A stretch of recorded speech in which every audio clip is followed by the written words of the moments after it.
حضرت ابراہیم علیہ السلام کے لیے آیا کہ ان کے لیے آگ ٹھنڈی ہو گئی. اس کے بعد اس قسم کا کوئی واقعہ رپورٹ نہیں ہوا. جو ایک صحابی کی طرف بھی ایک جعلی واقعہ رپورٹ کرتے ہیں وہ بالکل منقطع روایت ہے، اس کی کوئی اصل نہیں ہے. البتہ اس قسم کے کئی واقعات رپورٹ ہوئے ہیں کہ صحابہ کرام کو رومن امپائر کی بیٹل فیلڈز میں آگ کے کڑاؤں میں جلایا گیا، شہید ہو گئے.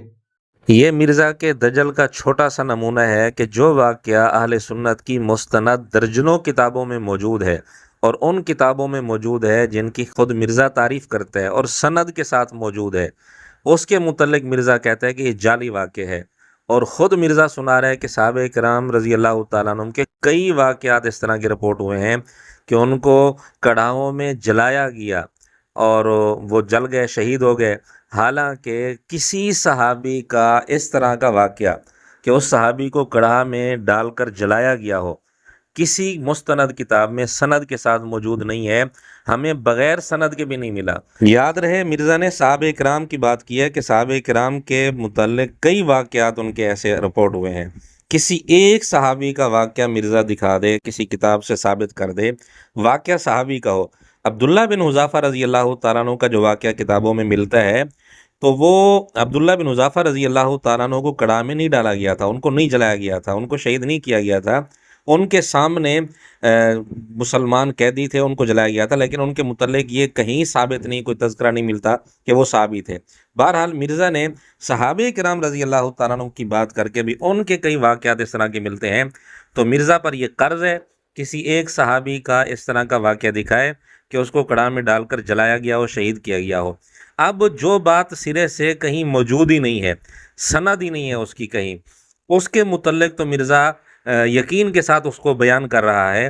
اور جو واقعہ سند کے ساتھ مستند کتابوں میں موجود ہے اور درجنوں کتابوں میں موجود ہے اور ان کتابوں میں موجود ہے جن کی مرزا خود تعریف کرتا ہے، اس کے متعلق کہتا ہے کہ یہ جعلی واقعہ ہے، تو یہ دجل ہے یا نہیں. اور جس واقعہ کو مرزا نے جعلی کہا تو پہلی گزارش یہ ہے کہ وہ واقعہ صحابی کا نہیں، صحابی کے ساتھ پیش نہیں آیا تھا، بلکہ ابو مسلم خولانی رحمۃ اللہ علیہ جو تابعی ہیں ان کے ساتھ پیش آیا تھا. نبی پاک صلی اللہ علیہ وآلہ وسلم کی زندگی میں وہ اسلام لا چکے تھے، لیکن حضور علیہ السلام کی زیارت نہیں کر سکے تھے، اس لیے وہ صحابی نہیں، تابعی ہیں.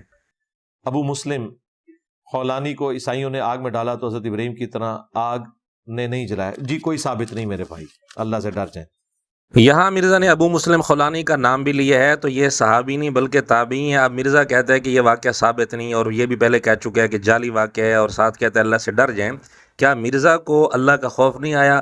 مرزا اللہ سے نہیں ڈرا جب مرزا نے صحابہ کرام کے متعلق کہا کہ ان کے کئی واقعات اس طرح کے رپورٹ ہوئے کہ ان کو کڑاہوں میں ڈال کر جلایا گیا، شہید ہو گئے؟ کیا مرزا اس کا ثبوت دے سکتا ہے؟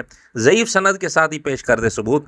لیکن جب مرزا اس کا ثبوت دے ہی نہیں سکتا تو خود جو مرضی بیان کرتا رہے اور جو مستند کتابوں میں سند کے ساتھ واقعہ لکھا ہوا ہو وہ بیان کرنا جرم ہو جائے. اب ہم آپ کے سامنے سند کے ساتھ یہ واقعہ پیش کرتے ہیں اس کتاب سے جس کی مرزا خود تعریف کرتا ہے اور کئی دفعہ تعریف کر چکا ہے، درجنوں دفعہ. اس کتاب کا نام ہے الاستیاب، جو ابن عبد البر رحمۃ اللہ علیہ کی لکھی ہوئی ہے. تو اس کتاب میں ابو مسلم خولانی رحمۃ اللہ علیہ کے حالات لکھے ہیں، اور حالات لکھتے ہوئے لکھتے ہیں کہ ان کی کئی ساری کرامات ہیں اور فضائل ہیں. اور ان کی کرامات میں سے خاص طور پر سند کے ساتھ یہ والی کرامت لکھی جس کا حاصل یہ ہے کہ اسود انسی نے یمن میں نبوت کا دعویٰ کیا، اور ابو مسلم خولانی اسی علاقے کے تھے. ان کو بلایا، انہوں نے اس کا کلمہ نہ پڑھا تو اس نے بہت بڑی آگ تیار کر کے اس آگ میں ڈلوا دیا، لیکن یہ زندہ سلامت بچ گئے. تو پھر اس کے چیلوں نے مشورہ دیا کہ اس کو یہاں سے نکال دو کسی طریقے سے، کہیں ایسا نہ ہو باقی لوگ بھی اس سے متاثر ہو جائیں. تو اس نے پھر وہاں سے اس علاقے سے نکال دیا. تو یہ پھر مدینہ منورہ پہنچے، وہاں سیدنا فاروق اعظم رضی اللہ تعالیٰ عنہ اور سیدنا صدیق اکبر رضی اللہ تعالیٰ عنہ سے ملاقات ہوئی. یہ تھا اس واقعہ کا خلاصہ جو ہم نے آپ کے سامنے عرض کیا ہے. مکمل واقعہ آپ کے سامنے ہم نے ڈسپلے کرا دیا ہے. اس واقعہ کو نقل کرنے والے راوی اسماعیل بن عیاش کہتے ہیں کہ میری ملاقات ہوئی ان لوگوں سے جو یمن کے علاقے خولان سے آئے تھے. تو وہ خولان کے لوگ کہتے تھے ان لوگوں کو جو انس کے رہنے والے تھے، یعنی اسود انسی کے علاقے کے رہنے والے لوگ تھے، وہ بھی مسلمان تھے اور یہ بھی مسلمان تھے. تو آپس میں جب ملتے تھے تو کہتے تھے تمہارے کذاب نے ہمارے آدمی کو آگ میں ڈالا تھا لیکن آگ نے ان پر اثر نہیں کیا تھا. تو اس کا مطلب یہ ہے کہ اس وقت بھی یہ واقعہ شہرت پکڑ چکا تھا، تلقی بالقبول حاصل کر چکا تھا. اور جو واقعہ تلقی بالقبول حاصل کر لے اس کے متعلق خود مرزا کہتا ہے کہ وہ قابل قبول ہوتا ہے، اس کو قبول کر لیا جاتا ہے، اس کو بیان کیا جا سکتا ہے. یہ واقعہ تو ہر ممبر سے بیان ہوتا ہے، اس کا انکاری کون دنیا میں آیا ہے؟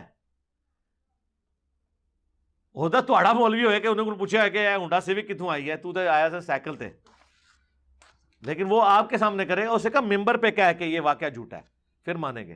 جن واقعات کو تلقی بالقبول اجماع امت حاصل ہو اس کے لیے سند کی ضرورت نہیں ہوتی ہے۔ مرزا نے اگر کسی واقعہ کو قبول کرنا ہو، لینا ہو، تو پھر اصول یہ ہو جاتا ہے کہ آج تلقی بالقبول اگر کسی واقعہ کو حاصل ہے، آج بھی اس دور میں بھی، تو وہ واقعہ بھی قابل قبول ہے، اس کے لیے بھی سند کی ضرورت نہیں۔ تو جو واقعہ شروع سے ہی تلقی بالقبول حاصل کر چکا ہو اور اس کی سند بھی موجود ہو اور آج تک اس کو تلقی بالقبول حاصل ہو، محدثین اس کو لکھتے آ رہے ہوں اور اس کو بطور کرامت کے بیان کرتے آ رہے ہوں، سند بھی اس کی موجود ہو، وہ کیوں قابل قبول نہیں ہوگا؟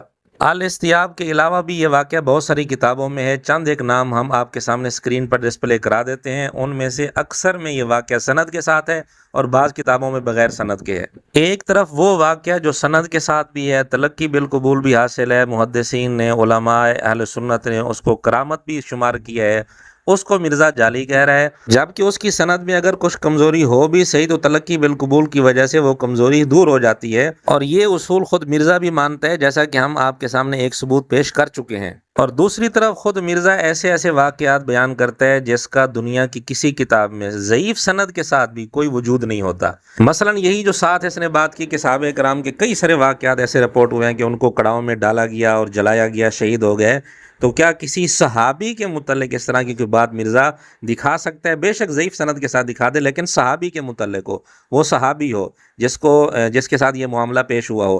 اور اسی طرح ایک آدھ نمونہ اور بھی ہم پیش کر دیتے ہیں، نوح علیہ السلام کا اس نے معجزہ ذکر کیا کئی ساری ویڈیوز میں، وہ آپ پہلے سن لیں۔ آپ ایک فلم ہالی ووڈ کی دیکھ لیں، نوحہ، اس میں انہوں نے بتائی ہے کشتی کیسے بنی ہے، راتوں رات درخت اگے ہیں، ان کے پھٹے تیار ہوئے ہیں، معجزانہ طور پہ ہوا سب کچھ، اور یہ ایک دن میں کشتی نہیں بنی ہے، کئی مہینوں میں بنی ہے۔ وہ قرآن میں آتا ہے نا کہ وہ مذاق اڑاتے تھے۔ مرزے کی بات کا حاصل یہ ہے کہ درخت تو راتوں رات اگ گئے تھے، پھٹے بن گئے تھے، لیکن پھر کئی مہینے لگ گئے کشتی بننے میں۔ اب مرزا کہہ رہا ہے کہ یہ جو درخت راتوں رات اگ گئے یہ معجزہ تھا۔ اب یہ معجزہ ثابت کہاں سے کر رہا ہے؟ فلم کا حوالہ دے رہا ہے۔ دنیا کی کسی کتاب میں اس کا کوئی ثبوت نہیں ہے، ضعیف سند کے ساتھ بھی اس کا کوئی ثبوت نہیں ہے، مرزا پیش نہیں کر سکتا۔ یعنی جو واقعہ فلم کے اندر دکھا دیا جائے وہ تو مرزا کے نزدیک بیان کیا جا سکتا ہے، بے شک دنیا کی کسی کتاب میں اس کا وجود نہ ہو، لیکن جو واقعہ مستند کتابوں میں ہو، سند کے ساتھ ہو، محدثین نے اس کو کرامت کے طور پر بیان کیا ہو اور تلقی بالقبول بھی اس کو حاصل ہو، لیکن مرزے کی اگر خواہش نہ ہو تو اس کو بیان نہیں کیا جا سکتا۔ یہ ہے مرزے کے دجل کا ایک نمونہ۔ اور مرزا نے اس طرح کی بہت ساری اور بھی باتیں کی ہوئی ہیں جن کا دنیا کی کسی کتاب میں وجود نہیں ملتا، لیکن مرزا بیان کر رہا ہوتا ہے۔ تو بطور نمونہ کہ ہم نے ایک دو باتیں آپ کے سامنے پیش کر دیں جس سے مرزے کی حقیقت آپ کو سمجھ میں آ جائے گی۔